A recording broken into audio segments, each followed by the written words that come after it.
6 de junho de 1944. Após vários meses de preparação, os aliados ocidentais finalmente realizam a tão esperada invasão do território francês. Embora o plano original fosse alcançar Paris rapidamente e Berlim antes do final do ano, os aliados acabaram demorando mais de 2 meses na região da Normandia e vizinhanças. No vídeo de hoje, analisaremos 5 erros que os aliados cometeram durante a Batalha da Normandia, que os levaram a não cumprir os objetivos previstos no plano original de invasão. Esse é o Mini Docs na Segunda Guerra, sejam todos bem-vindos. O primeiro erro foi a má avaliação que os aliados fizeram em relação às tropas alemãs que teriam que enfrentar. Em todo caso, devemos fazer a seguinte diferenciação. Por um lado, estavam os grandes oficiais, como Eisenhower, que sabiam como seria difícil aquela situação. Por outro, estavam soldados os quais se procurava motivar tanto quanto possível. A ideia transmitida aos soldados aliados foi a de que as tropas alemãs que enfrentariam eram de má qualidade, por conta de o exército alemão já estar praticamente derrotado. A isso, devemos adicionar o fato de que muitos esperavam que as forças aéreas e navais fizessem praticamente todo o trabalho. Assim, as forças terrestres teriam apenas que terminar de abrir o caminho. Um exemplo de como o assunto era tratado pode ser visto quando souberam que teriam que enfrentar a 12ª Divisão SS Hitlerjugend.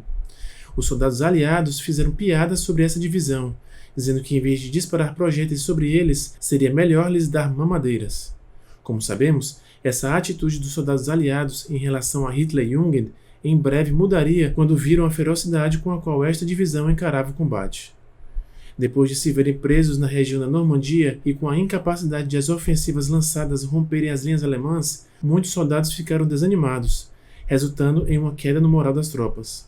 A esses problemas, devemos acrescentar que o número de baixas em cada uma dessas ofensivas fracassadas era muito alto. Finalmente, após inúmeras batalhas, os soldados aliados foram ganhando experiência em combate, e o moral voltou a subir diante de um inimigo cada vez mais enfraquecido. Entretanto, por mais paradoxal que isso possa parecer, os aliados tornariam a cometer o mesmo erro de subestimar os alemães quando lançaram a Operação Market Garden. Em resumo, os aliados nunca poderiam dar um inimigo experiente como a Alemanha por derrotado. Sempre que ingleses, americanos e canadenses assim procederam, acabaram tendo que arcar com pesadas baixas, mesmo nas vitórias que conquistaram. Outro erro aliado diz respeito à sua incapacidade em tomar um porto que estivesse em condições de oferecer a capacidade de abastecimento necessária para uma invasão daquela magnitude. Após a falha na tentativa de ruptura das linhas alemãs durante as primeiras semanas da Operação Overlord, na qual os aliados pretendiam conquistar toda a França, a Batalha da Normandia se converteu numa autêntica guerra de desgaste, na qual o ganhador seria o lado que tivesse mais recursos.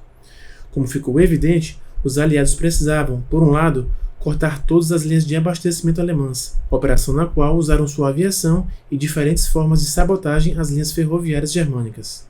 Por outro, os aliados ainda tinham que descarregar grandes quantidades de material bélico em solo francês. Um dos principais objetivos era tomar Cherbourg, cidade por cujo porto se pretendia assegurar um ponto para a descarga de suprimentos. Embora já pudessem tomar a cidade no final do mês de junho, a destruição levada a cabo pelos alemães no porto foi tão grande que este ficou em condições operacionais apenas em meados de agosto. Nesse momento, os aliados já tinham outros portos sob controle, e o de Cherbourg quase não era mais necessário. De qualquer forma, a principal opção que os aliados haviam projetado era uma série de portos artificiais de concreto flutuante, que estabeleceram nas praias de desembarque. Foi por ele onde se descarregou inicialmente todo o material que possibilitou a continuidade das operações na Normandia. O ponto negativo era que essas estruturas não forneciam as mesmas garantias que um porto fixo, como o de Cherbourg ou outro similar. As consequências disso apareceram quando, em 19 de junho, 2 semanas depois de iniciadas as operações, uma grande tempestade ocorreu na zona do Canal da Mancha. Essa tormenta durou aproximadamente 4 dias e causou danos consideráveis a essas construções, além de poder ter feito com que toda a Overlord fracassasse caso os danos fossem maiores. Como forma de diminuir a dependência de instalações portuárias nos primeiros dias da invasão, os aliados procuraram construir oleodutos submarinos para transportar combustíveis da Inglaterra até a Normandia, no âmbito da Operação Plutão. No fim das contas, embora esses oleodutos tenham sido construídos, essa operação teve muitos problemas e atrasos, e quando ficaram em condições operacionais, os aliados já estavam bem longe das praias de desembarque. O terceiro erro consistiu nos numerosos erros que a aviação aliada cometeu na Normandia quando foi necessário bombardear as posições alemãs. Para que tenhamos uma ideia da devastação que esses bombardeios geraram, somente no bombardeio aliado durante a Operação Goodwood, que tinha como objetivo abrir uma brecha nas linhas defensivas alemãs a sudoeste de Caen, os aliados utilizaram 2.400 bombardeiros. As bombas lançadas por esses aviões tiveram um poder destrutivo semelhante a uma bomba atômica de 8 quilotons, metade da potência daquela lançada no ano seguinte sobre Hiroshima. Operações desse tipo se repetiram diversas vezes e precediam cada ofensiva aliada.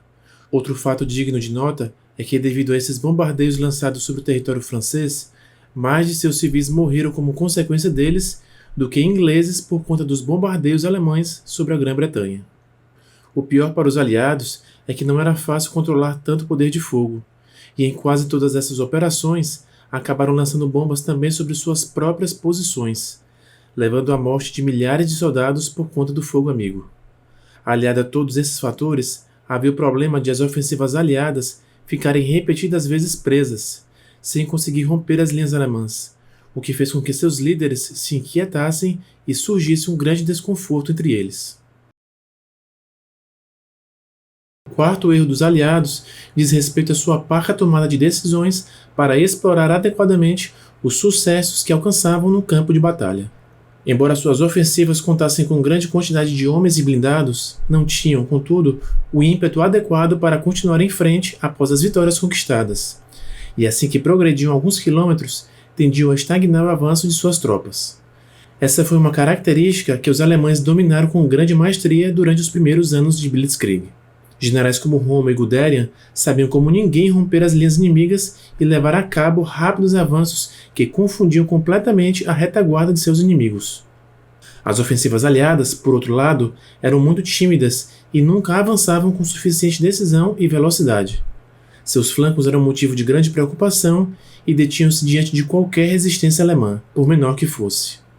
Essa forma tão lenta de combate fazia com que os alemães tivessem tempo suficiente para enviar reforços à zona de ruptura, sendo uma das maneiras pelas quais a Wehrmacht conseguia deter as ofensivas aliadas. Uma das razões pelas quais o general Patton se destacou tanto foi porque ele tinha exatamente esse ímpeto e forma de comandar. O quinto e último erro nesse vídeo refere-se à falta de coordenação que havia entre os diferentes corpos militares aliados. Novamente, e com a intenção de torná-lo melhor compreendido, faremos uma comparação com o exército alemão. Como é bastante sabido, uma das maiores qualidades do exército alemão era a extrema coordenação que suas unidades tinham entre si. A comunicação que havia entre as forças terrestres, seja em relação à infantaria, às unidades de tanques ou de artilharia, assim como a própria aviação, era total. Isso lhes permitiu obter muitas vitórias, mesmo quando estavam em situação de inferioridade numérica, já que a utilização em conjunto de todos esses elementos fez com que a Wehrmacht superasse com facilidade seus inimigos. Que todas as suas forças estivessem conectadas e coordenadas foi algo que os aliados tentaram, mas não conseguiram senão até a chegada da fase final da campanha na Normandia. Isso os fez uma vez mais não atuarem com a rapidez necessária, o que, somado à divisão entre seus diferentes comandos, dificultava frequentemente seu avanço. E para você, qual foi o outro erro que os aliados cometeram na campanha da Normandia e que não apareceu nesse vídeo? De que forma eles poderiam ter rompido mais rapidamente as linhas alemãs durante as primeiras semanas de combate após o desembarque? Não deixe de curtir, compartilhar e se inscrever no canal. Até o próximo vídeo.